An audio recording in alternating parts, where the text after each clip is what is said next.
Es grato es poder confiar en el Señor, en todo lo que nosotros podamos hacer. Cuando uno se dispone a hacer cosas para el Señor, generalmente pasan algunas cosas que nosotros no las teníamos programadas. Pero hay que seguir insistiendo, hay que seguir trabajando. Que no nos coma la ansiedad, que no nos coma la ansiedad, porque la ansiedad generalmente trae frustración, ¿sí? Hay gente que por ansiedad hace cosas extrañas, y muy extrañas, por esta cuestión de querer lograr objetivos y no lograrlo, no llegar nunca al punto que uno espera. La verdad es que la ansiedad es una emoción que nos puede jugar en contra. Nos puede traer angustia, miedos, inquietudes, nos puede traer muchas cosas que la verdad nos van disminuyendo en nuestro trabajo. Por tanto, yo quiero animarle a ustedes a que lo que hagamos, confiemos en el Señor. Siempre. Hay una ansiedad que es normal. Esa ansiedad de que cuando uno siente miedo, como que se agarra de algo. Eso es normal, es como una acción normal. Pero hay una ansiedad que es patológica, la que destruye, la que a uno lo angustia, a uno lo complica. Esa ansiedad es la que hoy día la sociedad tiene. Esa ansiedad de lograr objetivos, de llegar al punto, costa lo que sea, de lograr que nosotros tenemos que pensar en que mañana nos puede faltar, en que mañana podamos tener aceptación de los demás, que el grupo de trabajo donde estoy tiene que mirarme con otros ojos porque yo me estoy esforzando. Hay una necesidad de aceptación también en la sociedad. Hay una falta de felicidad a la que estamos aspirando generalmente. No me siento tranquilo con un pan solamente o con un té. Tengo que echarle algo al pan. Tengo que aplicarle café a la cosa porque si no, esto me empieza a comer y empiezo a ver a mis hijos mal, a mi esposa mal, mi trabajo está mal, está todo mal. Entonces empiezo a generar una ansiedad patológica. Entonces empezamos a buscar algunas alternativas, ¿sí? Alternativas de sanidad espirituales, por ahí. Yo decía, uno cuando está ansioso busca cosas extrañas y llega a esta cuestión de, por último, ya vamos a hablar unos mantras, por último. ¿Ustedes conocen los mantras, no? ¿Sí? El ejercicio ese de declarar cosas. El ejercicio de repetir, de llegar a un estado de equilibrio para que el otro día te vaya bien. Y la sociedad empieza a buscar todo este tipo de cosas porque es una sociedad ansiosa, es una sociedad que lo que busca es la autorrealización. Y cuando queremos llegar a la autorrealización, destruimos familia, amistades, relaciones, trabajos, todo. Porque necesito llegar a la meta. Necesitamos tener un equilibrio. Entonces, como decía, ¿a usted ha escuchado cuando y está tenso? Entonces usted se siente para poder equilibrarse.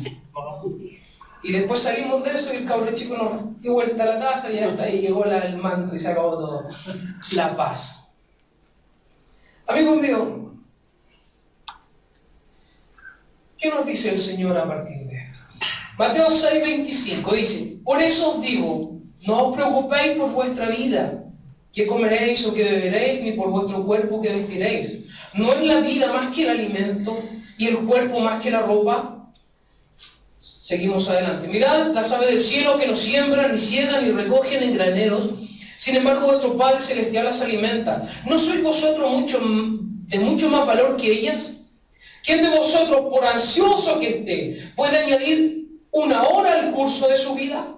Y por la ropa, ¿por qué os preocupáis? Observad cómo crecen los lirios del campo, no trabajan ni hilan. Pero os digo que ni Salomón con toda su gloria se vistió como uno de ellos. Y si Dios viste así a la hierba del campo, que hoy es y mañana es echada al horno, ¿no hará mucho más por vosotros, hombres de poca fe? Por tanto, no os preocupéis diciendo que comeremos o que beberemos o con qué nos vestiremos, porque los gentiles buscan ansiosamente todas estas cosas, que vuestro Padre Celestial sabe que las necesitáis de todas estas cosas. sabe que necesitáis todas estas cosas, pero buscad primero que el reino de Dios y su justicia, y todas estas cosas os serán añadidas. ¿Amén? Bueno, parte de lo que estábamos hablando tiene que ver con esta real ansiedad que necesitamos. Primero, los fariseos aquí, contextualizando el texto, lo que estaban mostrando era que necesariamente la persona que cumplía la ley iba a tener riquezas. Era indudable porque estaba en el Antiguo Testamento. Entonces lo que ellos proponían era que el que cumplía la ley tenía que ser automáticamente rico. Automáticamente, de hecho ellos se consideraban como muy bendecidos. Recuerde usted que diezmaban hasta los polvos de orégano y todas estas cosas, hasta eso diezmaban, porque y se hacían ver delante de la congregación. Eran ambiciosos, porque buscaban bienes temporales. Ellos eran ejemplos, entre comillas, ejemplos de piedad. Mírenlo a ellos, cuando ayunaban, se demacraban la cara. Cuando daban ofrenda, todo el mundo sabía que ellos daban ofrenda. Cuando pasaba algo, todos sabían lo que ellos hacían. Entonces Jesucristo viene y los corrige a los que estaban escuchando. Y Él dice, mira, cuando ofrenda, que no sepa tu izquierda lo que hace tu derecha. ¿Sí? Y tu Padre que ve en secreto te va a recompensar. Y después dice, vuestro Padre conoce la necesidad. No hay necesidad de andar hablándole al mundo cuáles son nuestras necesidades y todo eso. Vayan a lo secreto. ¿Cuál era el problema? El problema era una cuestión de autorrealización frente a los demás. Lo que estábamos hablando. El mostrarse exitoso, el mostrarse bendecido, el mostrarse mejor que los demás. Hay un afán de las personas por disfrutar de seguridad y protección. Mientras más seguro, más protegido, mejor se sienten. Es el tope que nosotros generalmente tenemos cuando vamos a evangelizar. Porque si evangelizamos a alguien que está mal, probablemente no escuche. Pero si evangelizamos a alguien que se siente bien, probablemente no nos va a escuchar porque él cree que se siente bien. Él cree tener seguridad. Él cree tener todo. Entonces, lo que busca la sociedad es tener esta protección, es tener una estabilidad económica, emocional, psíquica, psicológica, tener un orden en las cosas. ¿A qué se aspira hoy día? A tener una casa, un auto. ¿A qué más? Un teléfono.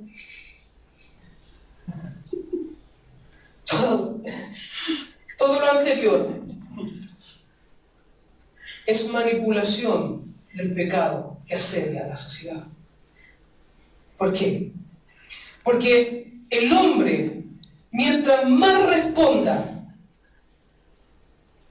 a deseos, placeres y afectos, más se aleja de Dios.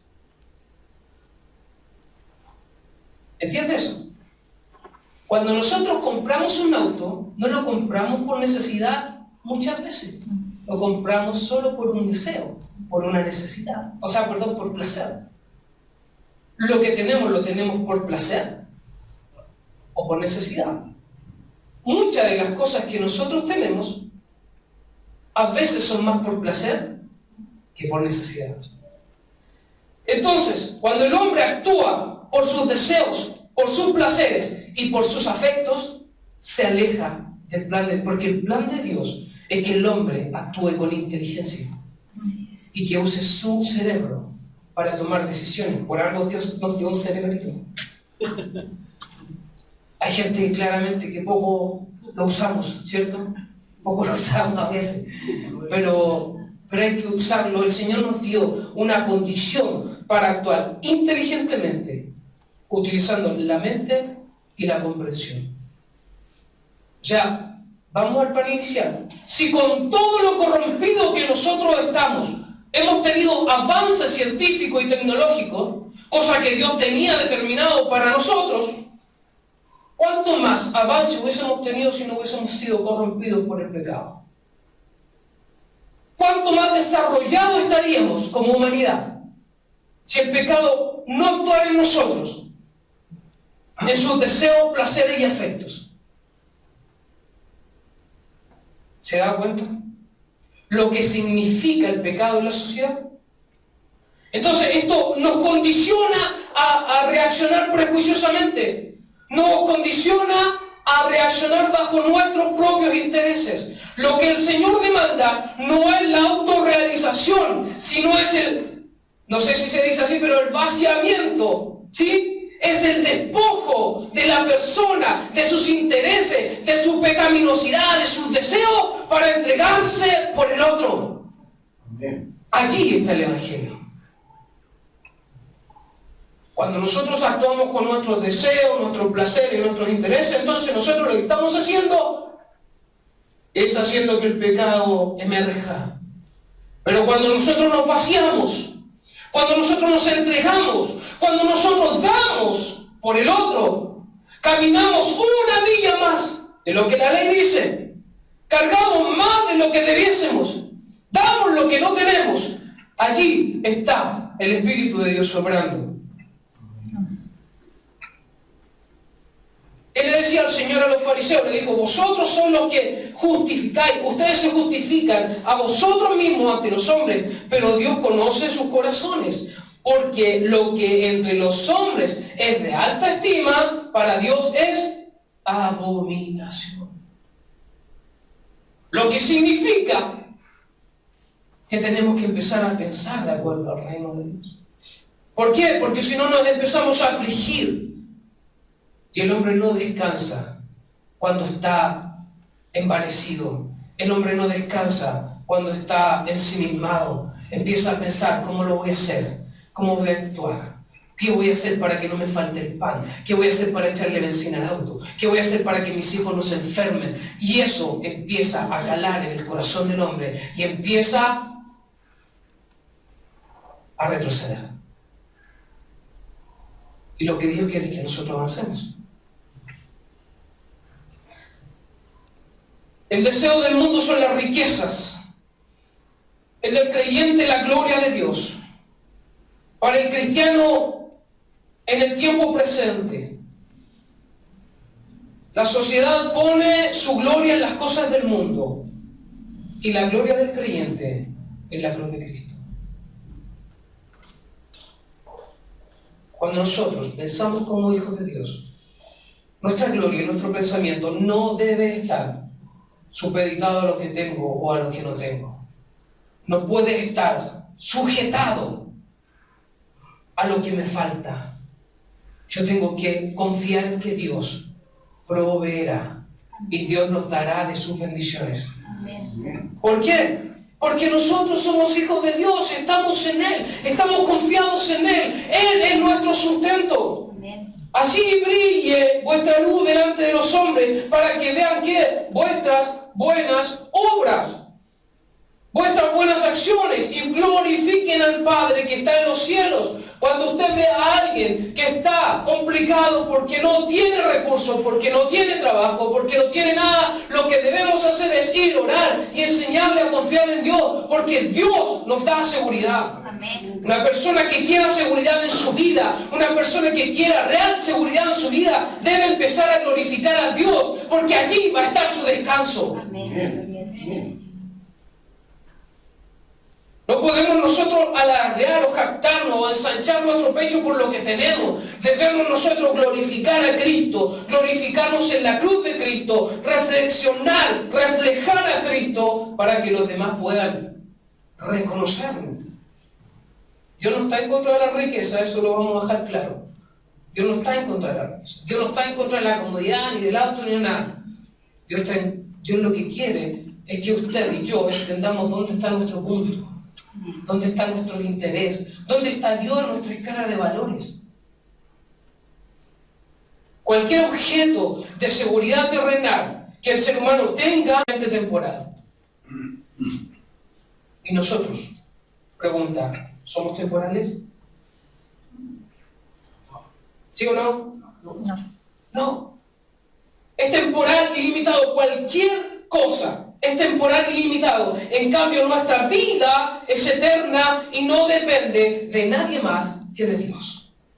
Pues esta aflicción leve, dice Corintios 4:17, esta aflicción leve y pasajera nos produce un eterno peso de gloria que sobrepasa toda comparación, al no poner nuestra vista en las cosas que se ven, sino en las cosas que no se ven, porque las cosas que se ven son temporales, pero las que no se ven son eternas. Amén. Nosotros pongamos nuestra vida en las cosas eternas, nuestros ojos allí. Lo que no tengamos, Dios lo proveerá. Amén. Lo que no tengamos hoy día, Dios lo va a proveer. Amén. Para el siervo Job no había otra opción que reconocer la providencia de Dios. Y él dice, si he puesto en el oro mi confianza y he dicho al oro fino, tú eres mi seguridad. Si me he alegrado porque mi riqueza era grande y porque mi mano había adquirido mucho. Y si he mirado al sol cuando brillaba o a la luna marchando en esplendor. Y fue mi corazón seducido en secreto, y mi mano tiró un beso de mi boca. Eso también hubiera sido iniquidad, que merecía juicio, porque habría negado al Dios de lo alto. Aleluya. Gloria a Dios. Cuando nosotros, a partir de este texto, cuando nosotros nos enfocamos en cosas terrenales como nuestro único motivo de vida, lo que hacemos es negar a Dios. Pero yo no estoy en contra de los proyectos. Ponga a Dios en su proyecto. Amén. ¿Entiende eso? Cuando el hombre quiere avanzar, no puede hacerlo solo porque le va a traer frustración. Le va a traer ansiedad. Le va a traer complicaciones que lo van a hacer retroceder. Lo que Dios quiere es incluirse en su vida, en medio de su familia, en medio de sus proyectos, en medio de su trabajo. ¿Para qué? Para que el hombre y la mujer que ponga su proyecto en manos de Dios, le va a ir bien. Amén. Le va a ir bien. Así es. Porque no depende de usted. Así es. Ahí va a depender de Dios. Amén. Eso es lo que pasa cuando uno incluye a Dios en la vida. Ya no depende de uno. Lo que pasa es que uno ahora empieza a confiar en Dios. Señor, si estamos los dos acá, es porque algo bueno tiene que pasar. Pero pongamos los ojos allí. Pongamos nuestra intención allí. En creer que Dios va a empezar a abrir puertas. Amén. En empezar a que Dios va a abrir puertas. Yo sé que aquí hay gente que tiene proyectos, que gente que está trabajando, gente que tiene alguna necesidad. Ponga a Dios allí. Amén. Ponga a Dios allí adelante. Persista, insista. No se quede. Porque si no, esto le va a traer algunas complicaciones que lo van a hacer retroceder. ¿Por qué debemos confiar? O dejar de confiar en lo terrenal y confiar en Dios. Porque los gentiles, los que no conocen a Dios, buscan ansiosamente todas estas cosas que vuestro Padre Celestial sabe. Dice 6:23, Mateo 6:23. Dios sabe lo que necesita la persona. Así es. Dios conoce nuestra vida. Amén. No es que Dios esté lejos allá. Dios está en medio nuestro y Él conoce nuestra necesidad. Sabe cuando nosotros hemos estado complicados, por ejemplo, con algún problema. Él conoce nuestra situación. Él sabe nuestro dolor. El salmista decía, él, con su mano Él fue formado. Él conoce cada área de su vida. Amén. Así es. Si el problema somos nosotros, el problema no es Dios. El problema es que nosotros debemos reconocerle en nuestra vida, en medio de la aflicción, en medio de la felicidad. Debemos reconocerlo. ¿Por qué? Porque los que no conocen a Dios buscan ansiosamente las cosas materiales. Pero los que conocen a Dios reconocen que primero buscamos el reino de Dios y todo lo material es solo una añadidura. Amén. Sí. ¿Usted lo entiende? ¿Por qué debemos entonces confiar en Dios? Dice Jeremías 29:11, porque yo sé los planes que tengo para vosotros. Así es. Aquí yo suelto una palabra profética. Jeremías lo dice, porque yo sé los planes que tengo para vosotros. Mira, que no son planes cualquiera. planes de bienestar, Amén. bienestar, de felicidad, de salud, de prosperidad. Y no busquemos mantras para eso, el Señor ya lo prometió. Y no de calamidad, para darnos un futuro y una esperanza. Me invocaréis y vendréis a rogarme, y yo los escucharé, dice el Señor. ¿Estamos pasando alguna aflicción? ¿Estamos pasando algún problema? ¿Tenemos alguna necesidad? Me invocaréis, vendréis a rogarme, y yo te escucharé, dice el Señor. Me buscaréis y me encontraréis cuando me busquéis de todo corazón. Amén. Dios nos conoce, ¿o no? Amén. Dios sabe nuestra necesidad. Salmo 121:5, el Señor es quien te cuida, el Señor es tu sombra protectora. De día el sol no te dañará, ni la luna de noche. El Señor te protegerá de todo mal, protegerá tu vida. El Señor te cuidará en el hogar y en el camino desde ahora y para siempre. Saquémonos la ansiedad encima. Despojémonos de estas cosas que nos afligen. Y arrodillémonos delante del Señor y digámosle: Señor, te presento mi proyecto, mis sueños y mis debilidades. Empieza a caminar conmigo. El problema es que nosotros queremos hacer las cosas a nuestra manera. Y Dios siempre está allí.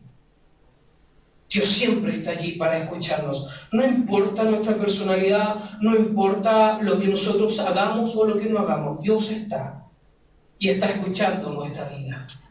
Conoce nuestras necesidades. El Señor nos cuida a nosotros. El Señor está con nosotros. El Señor nos quiere bendecir. El Señor nos quiere sanar. Pero debemos creerle al Señor porque Dios está.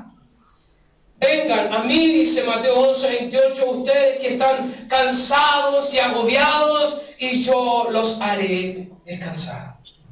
Ustedes quieren entrar en el gozo del Señor, en el descanso de Dios. Ustedes quieren que su vida tenga paz y tranquilidad. Ya no puedo levantarme ni pensar en qué voy a comer, ni qué voy a vestir, ni qué voy a beber, sino que voy a confiar primero en que de Dios viene todo sustento. Amén. Allí está el cambio de mentalidad de un hombre de Dios. Allí está el cambio de mentalidad de una mujer de Dios. Allí está la persona que confía en Dios. Amén. Porque para los que hemos creído, esto no depende de nosotros. Amén. Depende solamente de Dios. ¿Recuerda la mujer que le dio agua a Jesús?